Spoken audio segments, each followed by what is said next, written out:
America, let's make the world great again. Tune in to Go Right News, let freedom begin.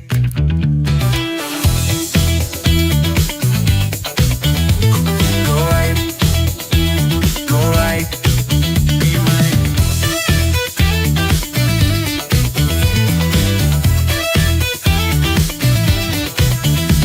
For America, let's make the world great again.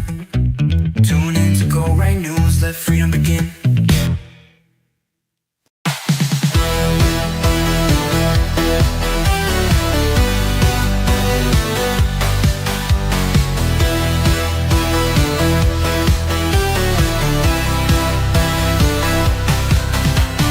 Rise up, stand tall for the season we love.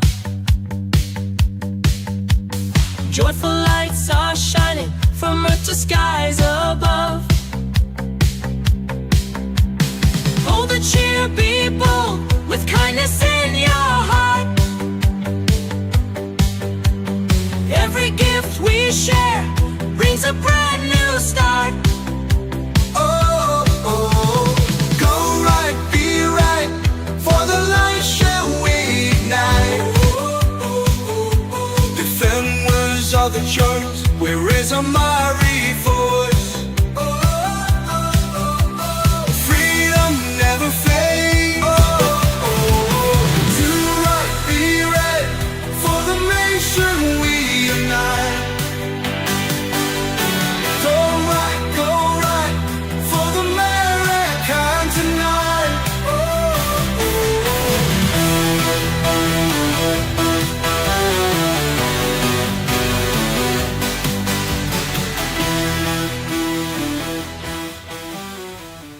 Remember, we fight for what's right because it's time to go right.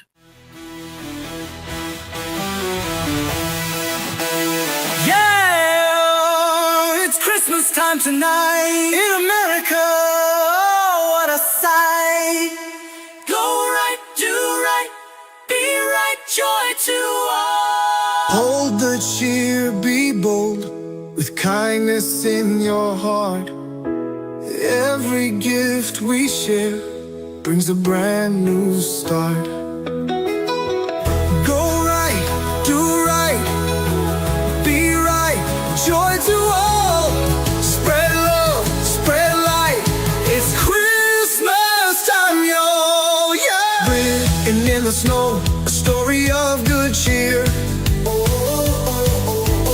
Voices of a nation ringing loud and clear.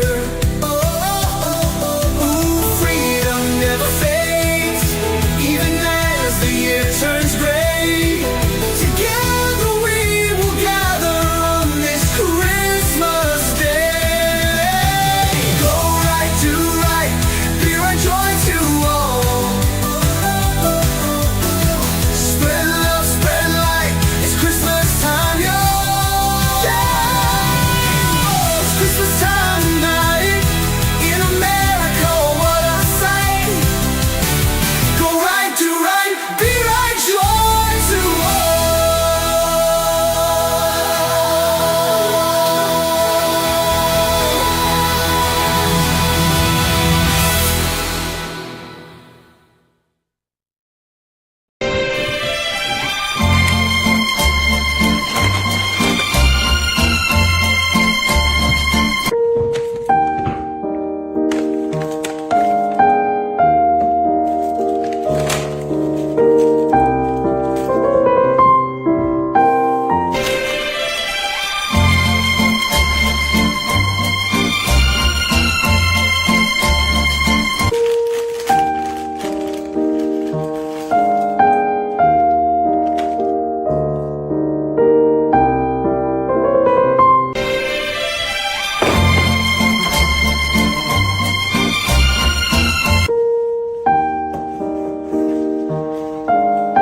Ladies and gentlemen, welcome to Hashtag Go Right with Peter Boykin, where we dissect the news with the lens of a constitutionalist for liberty, with the heart of our constitutional republic. Imagine this. Time magazine has just named Donald J. Trump as its 2024 Person of the Year. They're sure to see a spike in sales, but it's not just about magazines. Elon Musk's wealth has soared to an unprecedented $400 billion, making him the richest person in history. While giants like Meta from Mark Zuckerberg and Amazon, Jeff Bezos, have chipped in $1 million each for Trump's inauguration fund. But let's shift gears, because while we celebrate new beginnings, we're also witnessing the end of an era. Under the Biden regime, there's been a quiet auction of unused border wall materials, a last-ditch effort to dismantle Trump's policies before he takes over. And in a stark admission, the New York Times acknowledged that Biden allowed an immigration surge, the largest since the days of Ellis Island. And I will tell you, during the days of Ellis Island, they actually sent people back on the boats if they decided that they did not fit for America. We'll be right back with our hashtag Go Right with Peter Boykin. It's time to go right. Time to go right.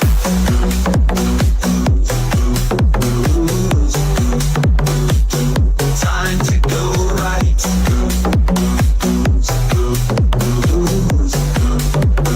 Time to go right. In a decision that has sparked widespread controversy and debate, President Joe Biden has leveraged his clemency power in what many consider to be one of the most contentious acts of his presidency. This move involved commuting the sentences of two individuals convicted of espionage for China and a third convicted of possessing child pornography, signaling a complex and murky chapter in U.S.-China relations and raising serious questions about justice, national security, and the ethical use of presidential clemency. Yet, let me tell you a note. They'll be complaining that Donald Trump has invited the president of China to come to his inauguration. Yet, look what Biden has done.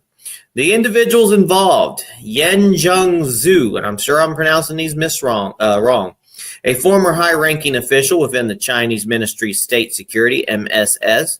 Zhu was convicted in 2022 for attempting to steal trade secrets related to the U.S. aviation industry. His method involved using aliases and front companies to lure American experts to China under false pretenses, followed by covert operations to extract sensitive information from their electronic devices. Zhu was sentenced to 20 years in prison, marking him as the first Chinese government intelligence officer extradited to the U.S. for trial. Ji Chak-kun, also part of this espionage network, Chak-kun was convicted in 2023 for conspiracy to defraud the United States, among other charges, including acting as an unregistered foreign agent.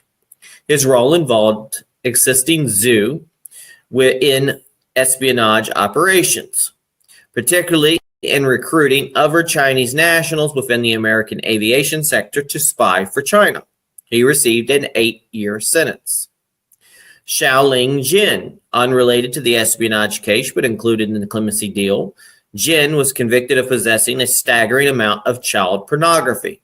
His commutation has attracted particular scrutiny because it seems disconnected from the espionage narrative unless one considers the influence of his family connections within the Chinese Communist Party, the CCP. Jin's sentence was for 97 months, reflecting the severity of his crime. Now let's talk about the nature of the clemency. Prisoner swap. This clemency was not an act of mercy in the traditional sense, but part of a prisoner exchange between the U.S. and China. The decision to include these three men in the swap was ostensibly to secure the release of American citizens held in China. However, the specifics of why these particular individuals were chosen remain largely undisclosed, adding to the controversy. With the conditions of the release, each of the three had to leave the U.S. immediately upon release with a permanent ban on re-entry, illustrating that this was not a pardon absolving them of their crimes, but a communication with stringent conditions. They also were prohibited from profiting from any publicity surrounding their cases. So the public and political has reactions, of course. National security concerns is the commutation of these sentences for Zhu and Chongqing have raised alarms about national security, particularly in how it might signal the foreign powers that espionage against the U.S. could be less severely punished in exchange for political or diplomatic gains. I remember a long time ago when real espionage meant, the gallows, the firing squad, the electric chair, And there's moral and ethical questions. Granting clemency to Jen, especially given the nature of his crime, has provoked a significant backlash, and critics argue this move undermines the justice system's integrity, suggesting that political considerations might override moral and legal accountability. And of course, as always, there's a lack of transparency. The secretive manner in which this clemency was enacted has fueled distrust. The absence of clear justification or public discussion about the decision-making process behind such actions questions the transparency expected in a constitutional republic. And with this becomes political implications. This decision has been used by political opponents to criticize Biden's administration for being soft on crime and national security, potentially affecting public perception and the narrative around his presidency's end. I'm going to leave you with some final thoughts. The act of commuting these sentences, particularly in the context of a prisoner exchange, opens up a Pandora's box of ethical, legal, and security issues. It underscores the complexities of balancing diplomatic relations with justice, the protection of national interests with the integrity of the legal system, and this move by Biden not only tests the boundaries of presidential clemency, but also invites scrutiny into how much powers are used, especially when they interact with international politics and the protection of citizens' safety. But on a personal note, when Donald Trump decides to pardon the J6 prisoners, political prisoners, and other things that he will do as president, when they try to bark impeachment or they try to gripe, all we have to point to is, look what Biden did. And here's a video to leave off this segment. Biden pardons 39 people, commutes sentences of 1,500 others. Watch this video. I can't name a single... Outgoing U.S. President Joe Biden said on Thursday that he was pardoning 39 people convicted of nonviolent crimes and commuting the sentences of nearly 1,500 others who were serving long prison terms. The White House said the clemencies granted by Biden were the most ever in a single day. The move comes over a week after the president signed an unconditional pardon for his son Hunter. Officials said last week that the White House was listening to demands for Biden to extend the same grace to thousands of people wronged by the U.S. judicial system. Biden said in a statement the people to whom he granted clemency would have received shorter sentences if charged under today's laws. Experts say the commutations announced were for those who were placed on home confinement during the COVID-19 pandemic to slow the spread of the virus, rather than many individual civil rights groups have been advocating for. The president said his administration will continue reviewing clemency petitions and that he would take more steps in the weeks ahead. Meanwhile, U.S. President-elect Donald Trump, who takes office on January 20th, has said he would act on his first day in office to pardon rioters involved in the January 6, 2021 attack on the U.S. Capitol, further building expectations for a broad granting of clemency. The FBI had 26 informants embedded on J6. In what can only be described as a bombshell revelation, the Department of Justice's Office of the Inspector General has disclosed that 26 FBI informants were present amidst the tumult of January 6, 2021 at the U.S. Capitol. This finding has sent shockwaves through the narrative surrounding one of the most contentious days in recent American history, challenging the public's perception of the events and the role of law enforcement.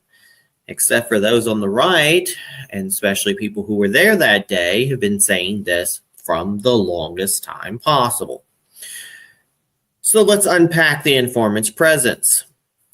The extent of involvement of these 26 informants, known as confidential human sources, CHSS, a significant 65% or 17 individuals reportedly entered restricted areas. 4 of these informants even made their way into the Capitol building itself during the riot, while the remaining 13 were within the security perimeter established for the electoral certification.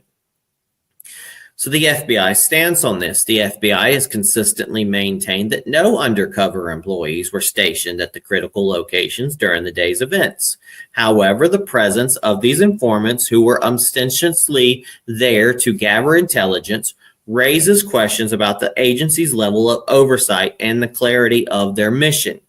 The fact that these informants entered restricted areas without authorization or subsequent prosecution suggests a disconnect between policy and practice. That leads into the criticism of intelligence coordination. The Inspector General's report also lambasts the FBI for its failure to fully engage in pre-riot intelligence gathering. A pivotal missed opportunity was not conducting a nationwide canvass of its informants, a standard procedure for such large-scale events. This lapse in intelligence coordination might have contributed to the chaos, as actionable intelligence was not adequately shared across the board, potentially leaving law enforcement unprepared for the scale of the event.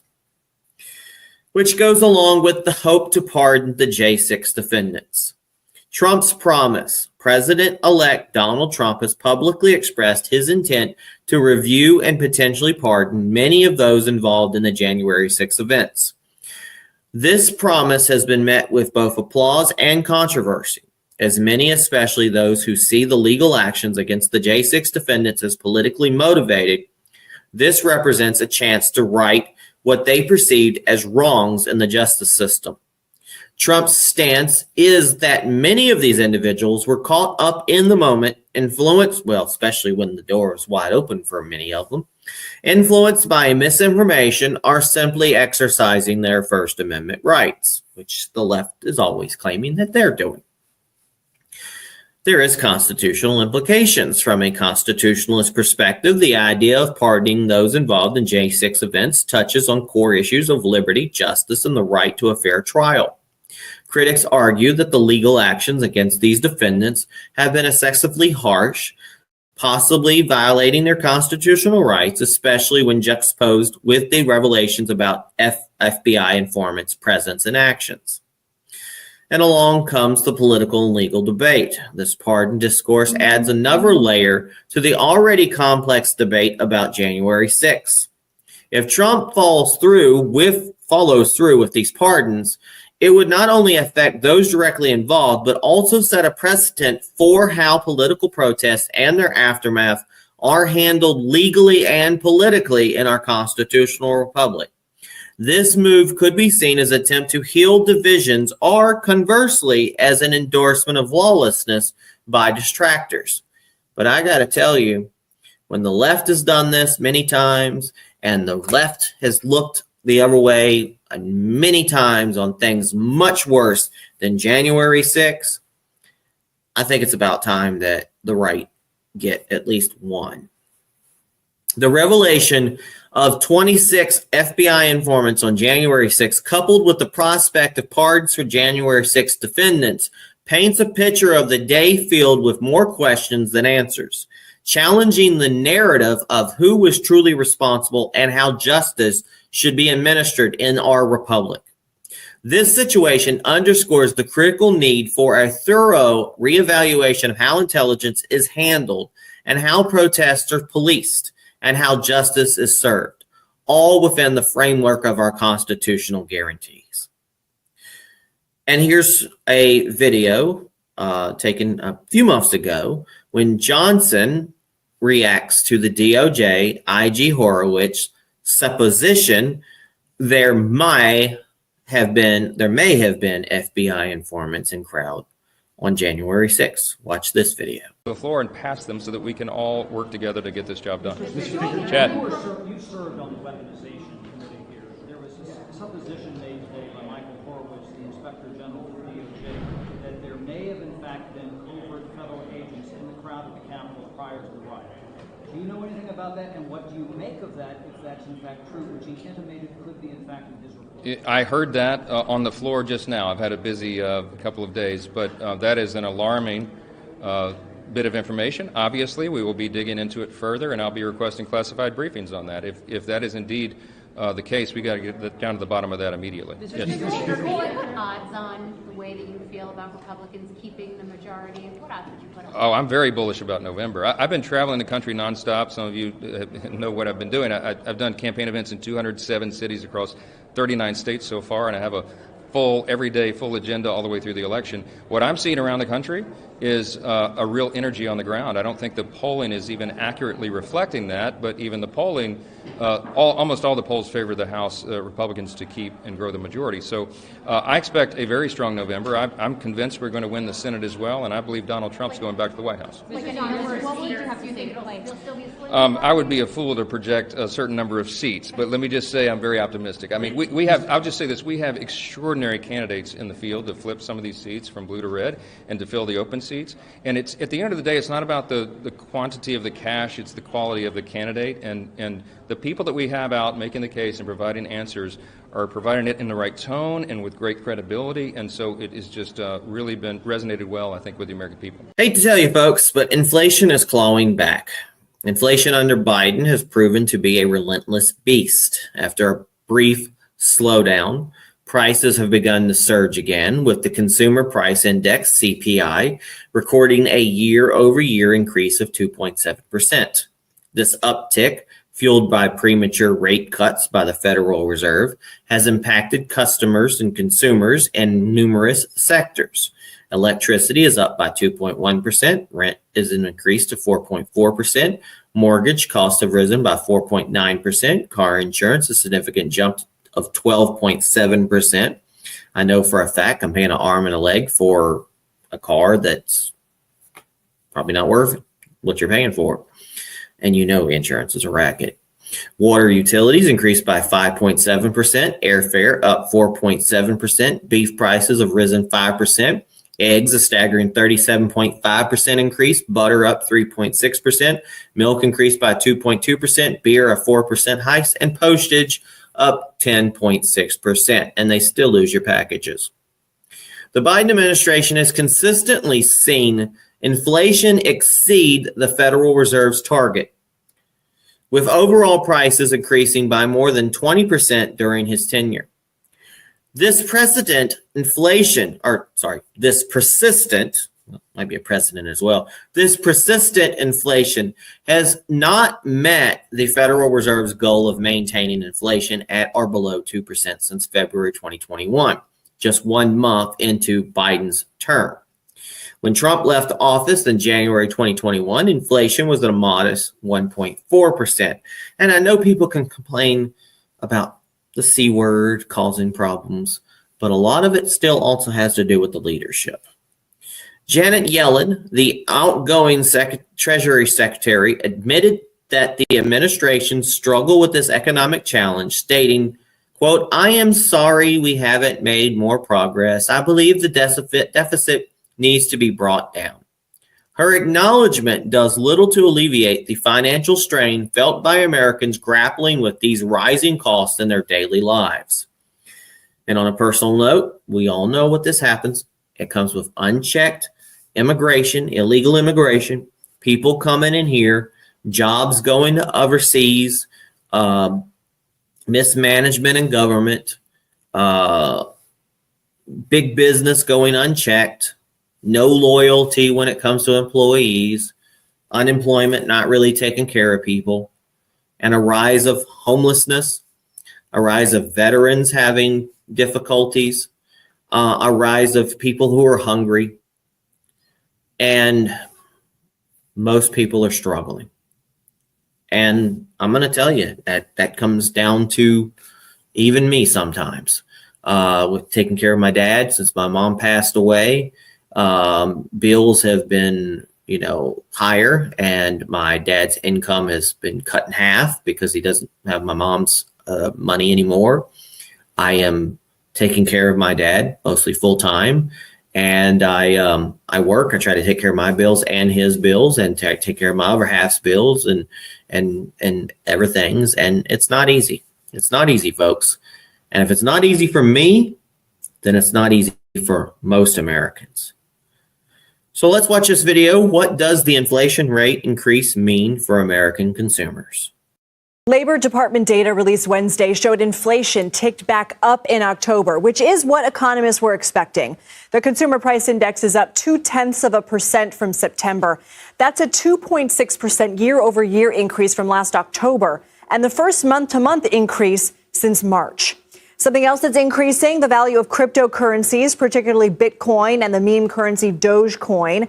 After subtle increases throughout the year, both spiked after the election, seemingly captivating crypto investors. CBS News Money Watch correspondent Kelly O'Grady joins us now to tell us what this all means for consumers. So, Kelly, let's start with the CPI data. What do the numbers mean for what we can afford, what we can borrow, and what does it mean for the Fed's decision on whether to raise rates again? So basically, this means that your prices that you see, they are increasing at a little faster rate than they were before. Now, that's not good news, right? We want to see that number come down. And specifically in the CPI, we saw this with shelter. Now, that's not good news either, right? Because that's always the biggest part of our budget, our rent, our mortgage payments, all of that. Good news, grocery prices have started to come down a little bit, but they are still worse off than we saw before the pandemic. And what does the Fed want to see? What kind of rate? Fed wants to see 2%. Okay. That's the target. And so the fact that we came up at 2.6% versus 2.4, that could give them pause when they think about continuing to cut rates. This is just one data point, though. We're still going to get more inflation, more jobs report numbers before that December meeting. What do you mean it could give them pause? It could make them say, you know what, maybe we don't cut rates. Maybe we actually pause and we just leave them where they are until we get more economic data. Okay. So let's talk about cryptocurrency. Bitcoin reached record highs on Tuesday. Other cryptos like Dogecoin are also seeing nominal boosts. Is this something investors should be paying attention to?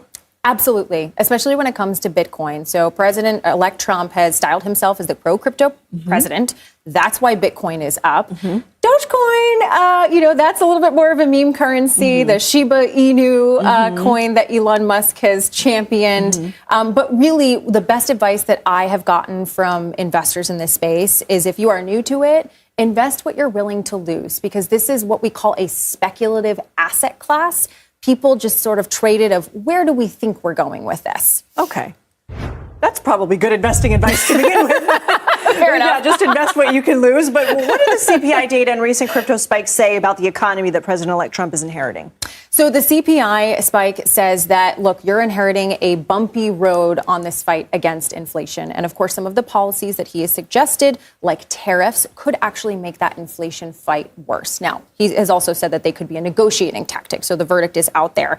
The crypto piece of it, it just shows that people, they want to make money. They want to invest. And, we'll see what happens there. Kelly O'Grady, thank you so much. Of course. Democrat fundraising tool allowed illicit foreign donations. Act Blue, known as the juggernaut of Democratic fundraising, it's kind of like Red Wave or whatever they call it for the Republicans, has recently been thrust into the spotlight for potentially compromising the integrity of U.S. elections by accepting donations via foreign gift cards. This issue has raised significant concerns about the influence of foreign entities in American political campaigns, particularly from nations like China and Russia. Let's talk about the mechanism of influence.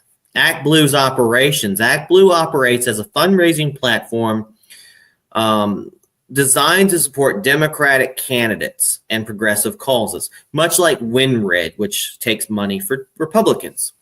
It processes millions of donations, making it a critical tool for campaign financing within the Democratic Party. However, its recent practices have come under intense scrutiny.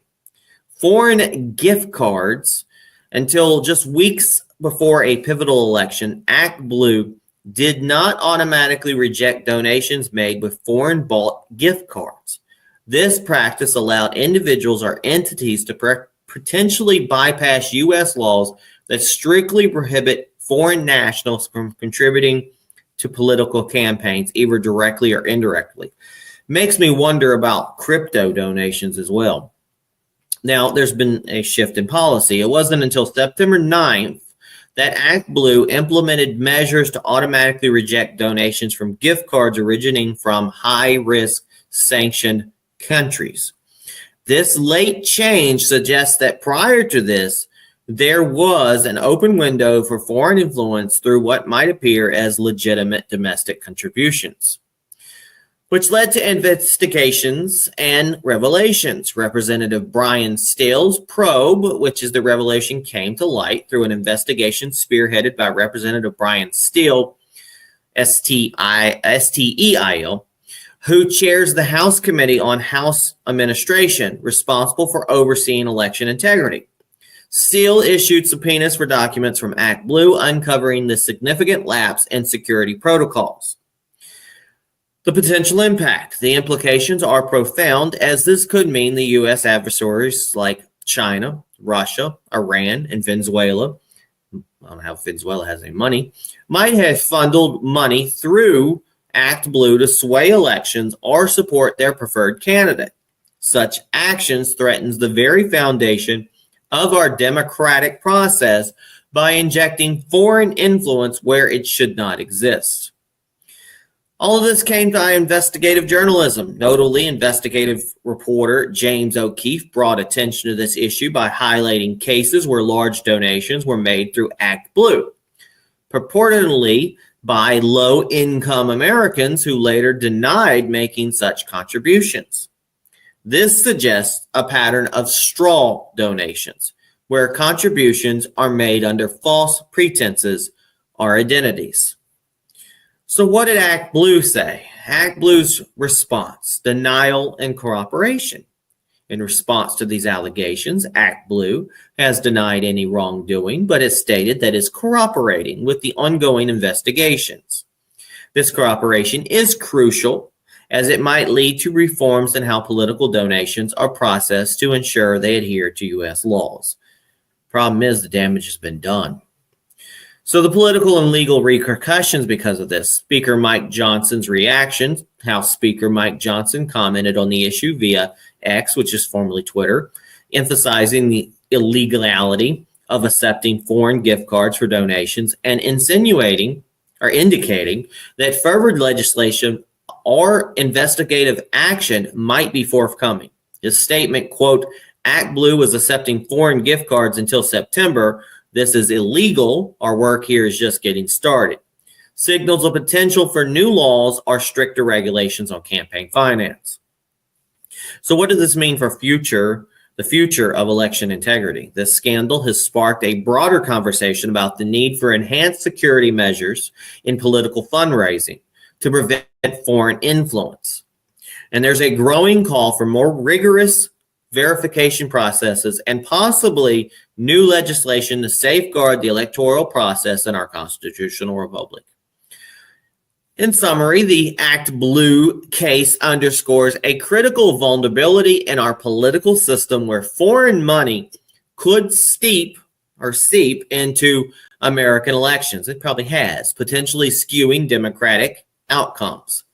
This situation demands, especially Democrats' outcomes, this situation demands immediate and decisive action to restore and maintain the integrity of our electoral process, aligning with the principles of a liberty and self-governance that defined our republic.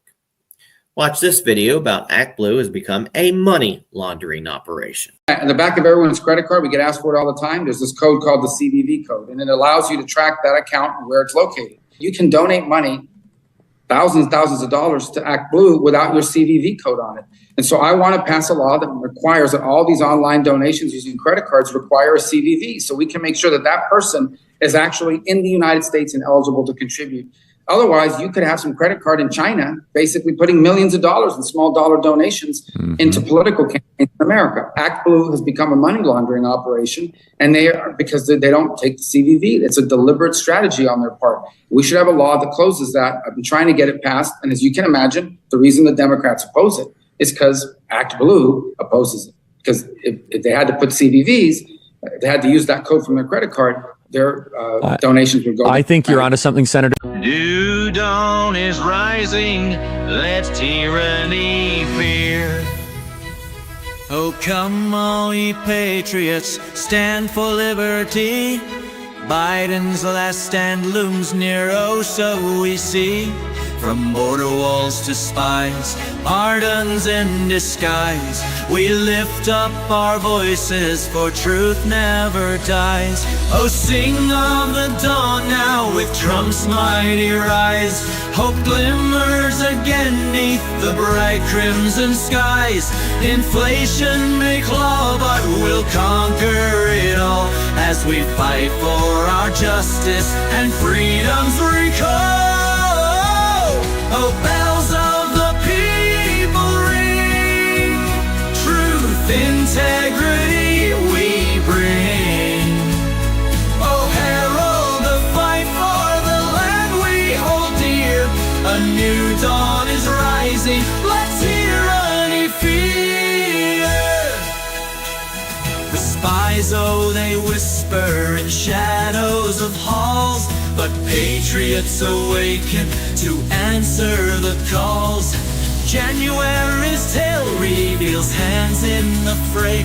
We seek justice unshaken on this holy day. The people's resolve shall no tyrant derail. Foreign funds may stream, but the truth shall redeem. Our elections are freedoms, the American dream.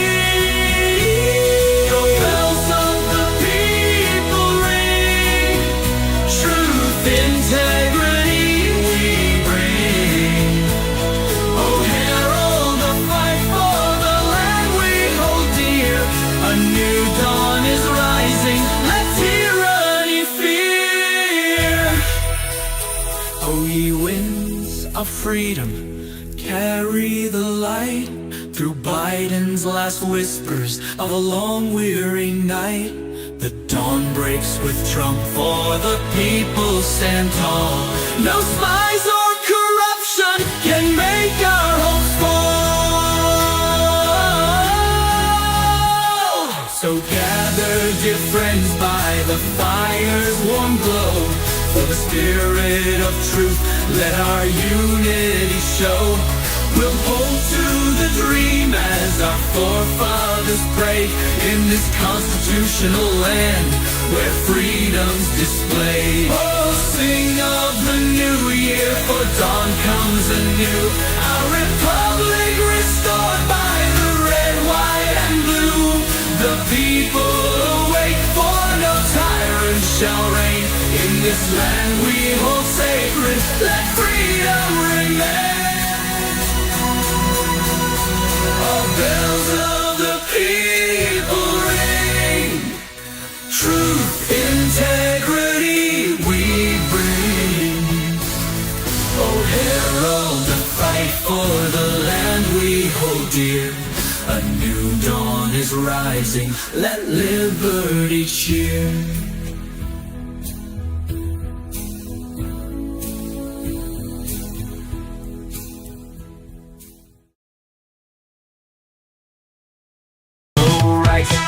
Bringing you the news that matters. It's time to do right, think right, go right, be right for America and to make the world great again. Welcome back to Hashtag Go Right with Peter Boykin. This is our viral video roundup and our Hashtag Go Right recap remix. First of all, we got Trump rings in the New York State Exchange bell in a historic moment reminiscent of the Reagan era. Donald Trump rang the opening bell at the New York Stock Exchange, igniting chants of USA among the crowd, and this event symbolizes a new chapter for the economy under Trump's leadership. Watch this video. President-elect Donald Trump.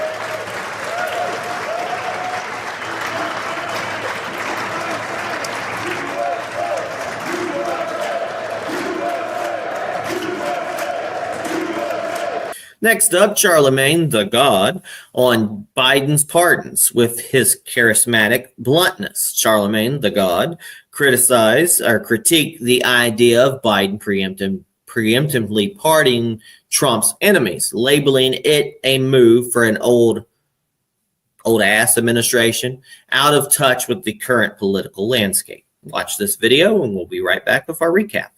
I don't think President Biden should do preemptive pardons either. Makes people look guilty, if you ask me. Biden should be pardoning all the nonviolent drug offenders in federal prison. He should be pardoning everybody in federal prison for nonviolent weed convictions, okay? He should be pardoning Marilyn Mosby. Those are the pardons he should be working on before he get his old ass up out of here. And you don't think the preemptive, like, there's people that Trump are going to be attacking, right? You know there's people that went at Trump, that tried to get him locked up. He's going to go with them. Yeah, but why would I be pardoning you if you don't have any crimes connected to you? Don't that make you look guilty?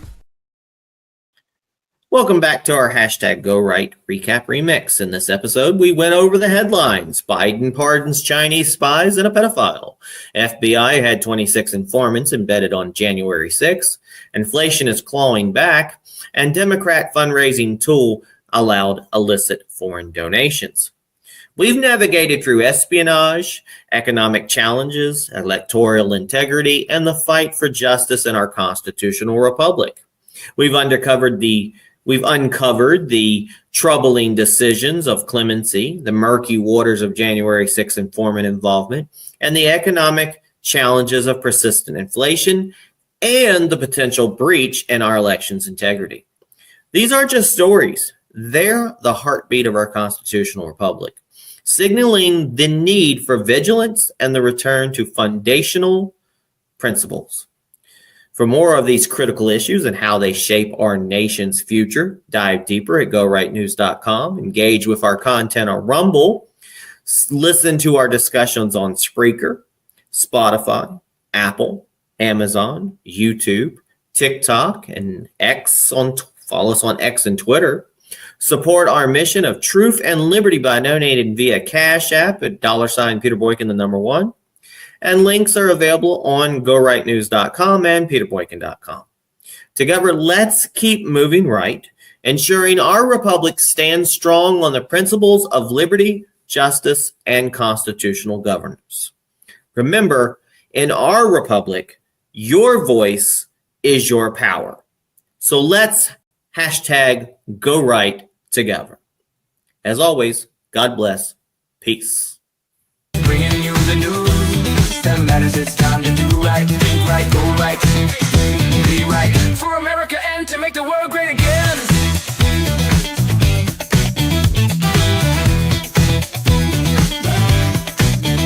Go right with Peter Boykin, constitutionalist for liberty, bringing you the news that matters. Do right, think right, go right, be right for America. Let's make the world great again. Tune in to Go Right News, let freedom begin.